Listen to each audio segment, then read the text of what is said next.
Hi everyone, it's Adam with Milo's Restoration, and today I've got a different video for you than my typical content. It's going to be how to fix a bad cabinet paint job. First thing really to show you is why we're repainting these cabinets. So it's not going to show up very well on the camera, but I'm going to try and get like a good kind of side angle video of it. And you can see there's spots where there's dirt and stuff like that, and then you know just all around the orange peel was just terrible.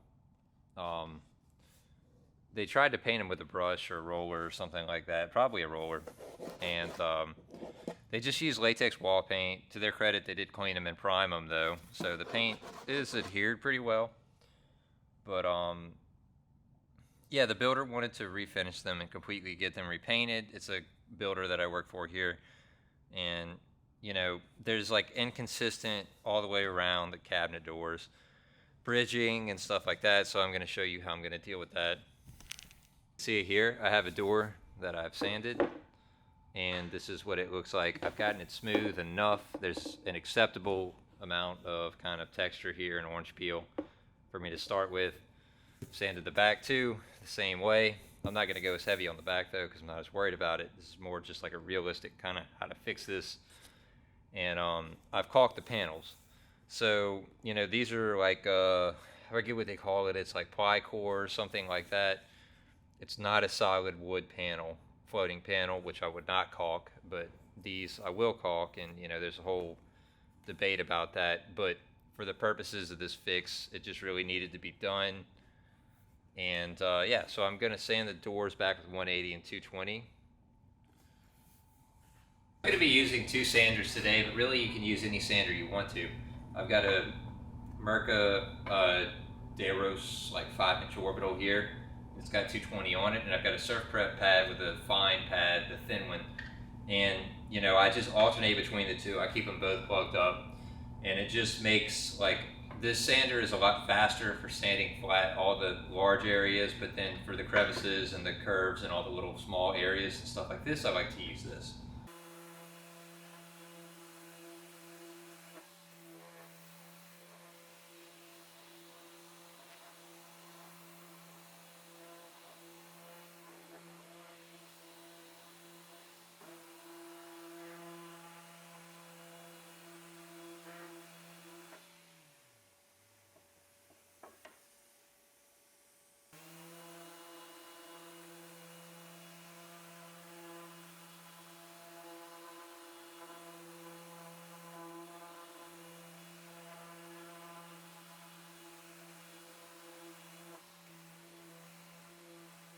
So there was definitely a lot of time spent sanding on these cabinets, and it kind of looks really ugly at first, but once you get to the point of where everything is done and flat, it's just a lot easier to start priming from there.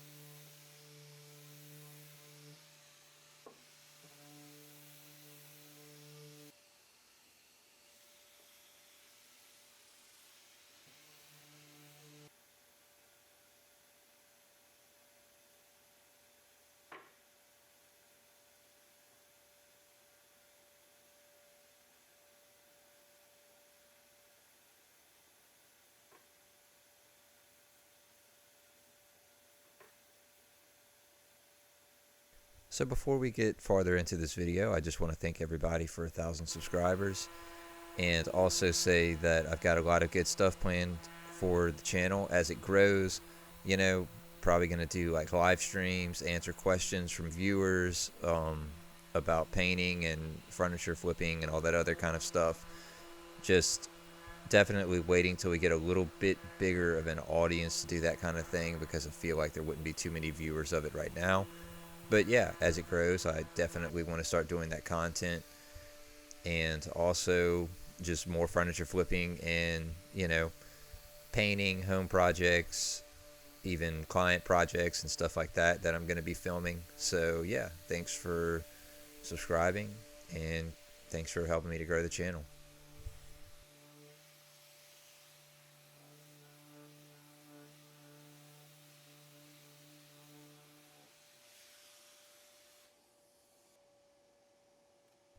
As I said earlier, I am going to caulk these panels.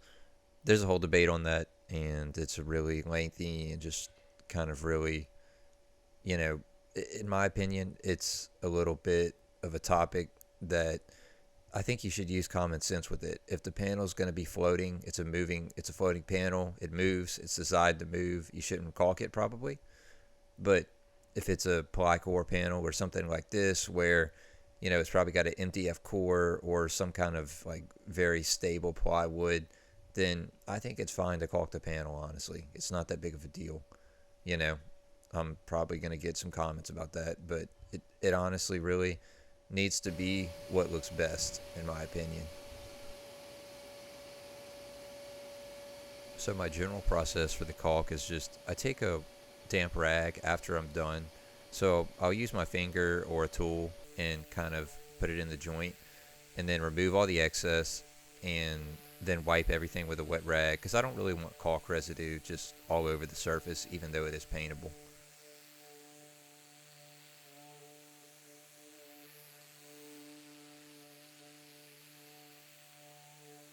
So here's our cabinet hanging system for painting.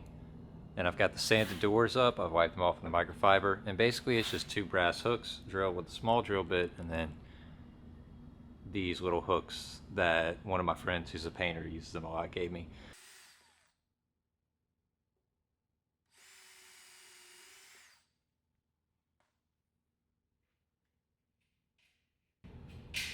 Just to make it easier, I take a pair of lineman's pliers,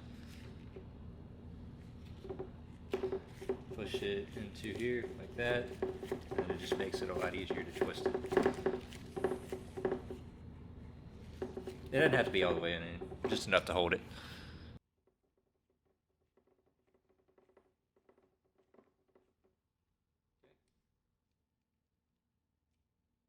So I will put a little bit of tape in here just to cover up the areas where the cup hooks go. But honestly, the thing about this is that if you're using cabinet doors and, these are basically just raw wood, the buildup is probably not going to be that significant to where it interferes with it, but it's just a good practice to kind of try and cover it up. And this is how I mask the drawers off. I use a hand masker, 24-inch plastic, and then I take it and I wrap it around and take some tape and just wrap the whole bottom of it to keep it from kind of flapping around.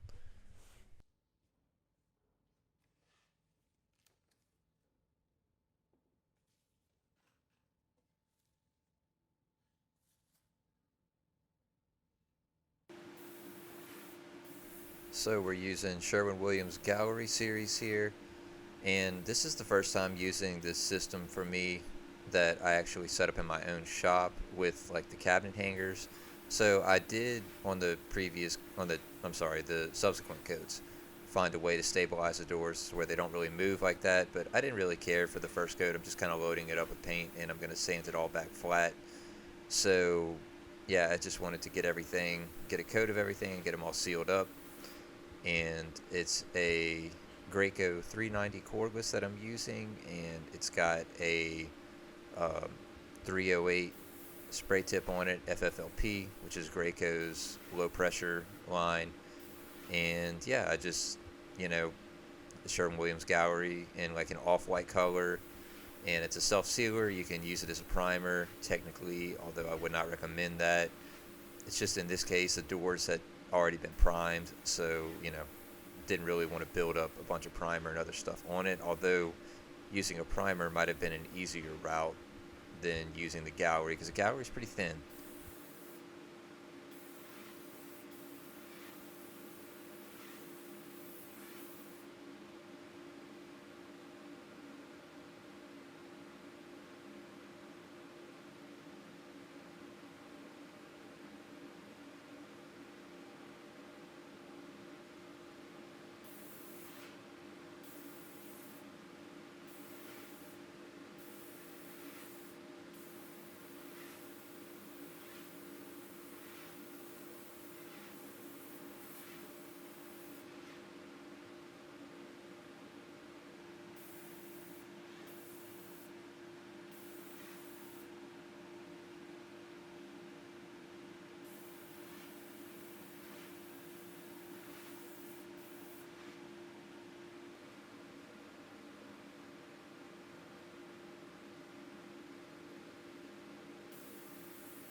So this is actually after the second coat of paint, but it's the same process really. I've just got a DeWalt light that I put kind of sideways to where I can see all of the areas that need to be sanded flat, and I'm using a Surf Prep sander, and I'll just take a little hand sanding pad and sand all the areas that I can't get with the Surf Prep. And I just try to make sure I don't burn through the primer, but also I want to sand it flat. So I have a can of oil-based primer that I'll use whenever I burn through the primer. I'll just take the door, hang it up in the spray booth, and I'll just spray an area, spray the areas that I burned through at, and then sand them again, and then I'll put them in for the final coat.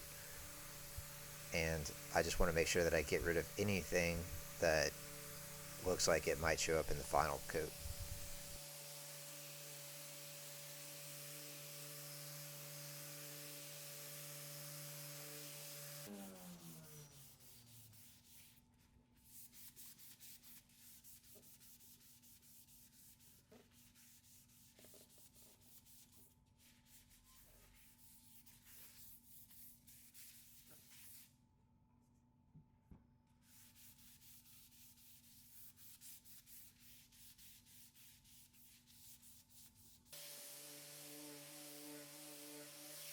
So a common question might be, well, if they weren't happy with the doors, what about the face frames?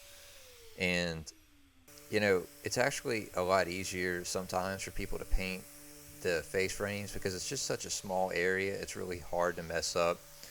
And this cabinet didn't actually have any big panels like large areas or islands or anything like that. All of that got wrapped with some kind of like white sheeting. So really there was just like these little 2-inch strips that the builder just went back and painted to make them look better, and they looked fine after it. It was really just the doors that needed to be sprayed.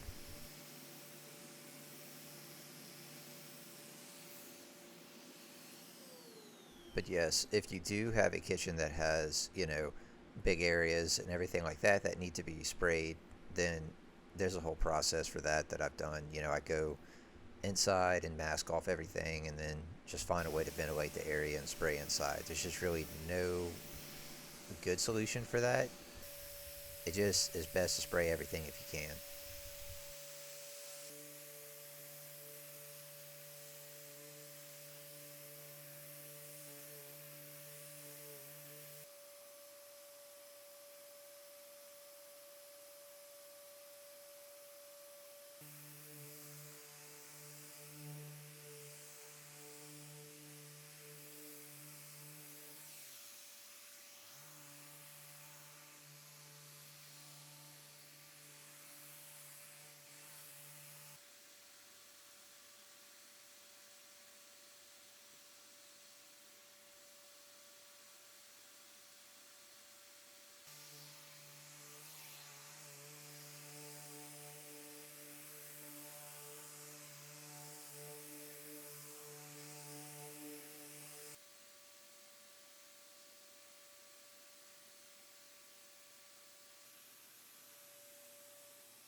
Here's a close-up of one of the panels after it's been sanded.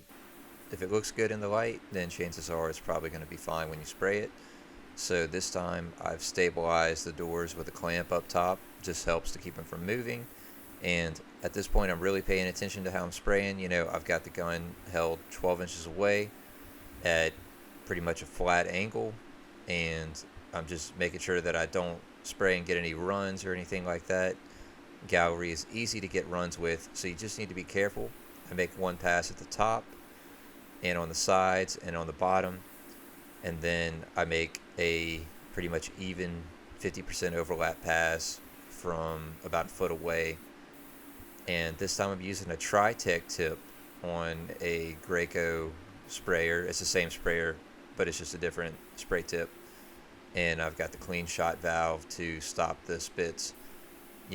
I didn't really care too much on the first coat. I mean, I did, and I want to do a good job, but at the same time, it's just, I'm really just trying to get some paint on the door to sand and seal everything up.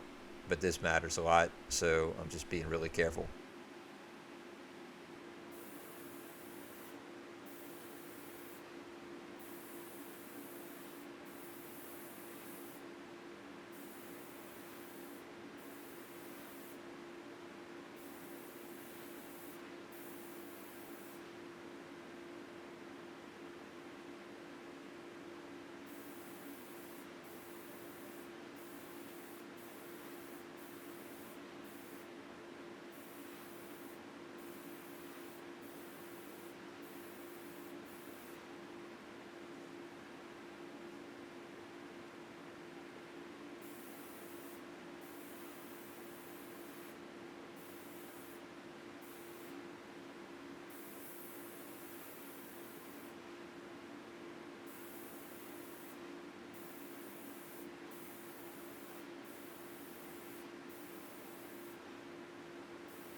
So I had one extra door that I didn't have a cabinet hanger for, but it's just another angle to show you of me spraying it, so I figured I'd include it anyway.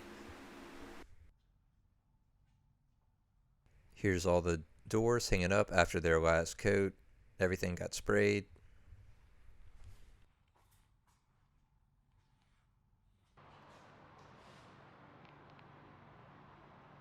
This is a door after it had had enough time to cure. As you can see, the Gallery series is kind of like a satin look in the 30 sheen, I think it is. So this is how I remove the little hangers. I just take them and I'll, twist the hooks out, caulk it, let it dry, and then I'll take the back of an artist brush and dab a little paint on the caulk, and it'll dry level and no one will notice it.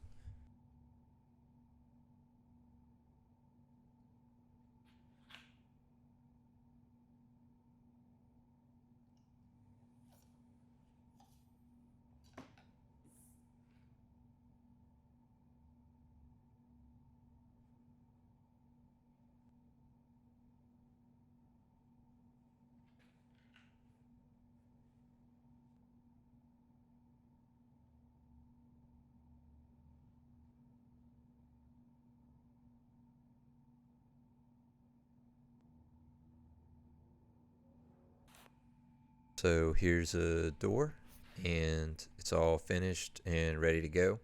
Thanks for watching. Please subscribe if you want to see more content like this. And yeah, have a good rest of the weekend.